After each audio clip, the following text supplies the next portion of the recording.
আর নিজেকে লুকিয়ে রাখতে পারলাম না।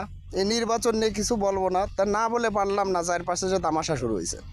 বিষয়টা হচ্ছে কি ভাই, মুক্তিযুদ্ধের চেতনা ধুয়ে পানি খেয়ে লাভ নাই, জাতীয়তাবাদ ধুয়েও পানি খেয়ে কোনো লাভ নাই, আর বেহেস্তে যেয়েও কোনো লাভ নাই যদি কিনা দেশে উন্নয়ন না করা হয়, উন্নত দেশে বাস না করা যায়। তা ভাই কোনো ভিডিও করলে সেটা তো ভালো কিছু করলে জনগণই ভাইরাল করে, সেই লোকের তো বলা লাগে না যে ভাই আমার ভিডিওটা একটু ভাইরাল করে দেন। ঠিক আছে, তাহলে আপনাদের এই রাজনৈতিক দলগুলোর কেন বেহেস্তে নিতে হয় মানুষজনরে? কেন জাতীয়তাবাদের বড় বড় দোহাই দিয়ে দেখাইতে হয়? কেন বলতে হয় যে মুক্তিযুদ্ধের সপক্ষের শক্তি আমরা?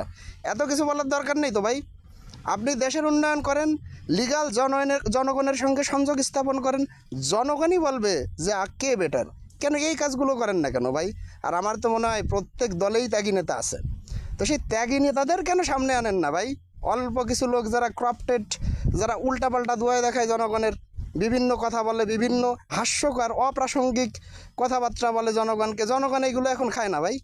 ভালো কিছু করেন, ভালো কিছু করেন যাতে ভিডিও ভাইরাল হওয়ার মতো আপনার দলটাও এরকম মানুষই বলে যে না এ বেটার।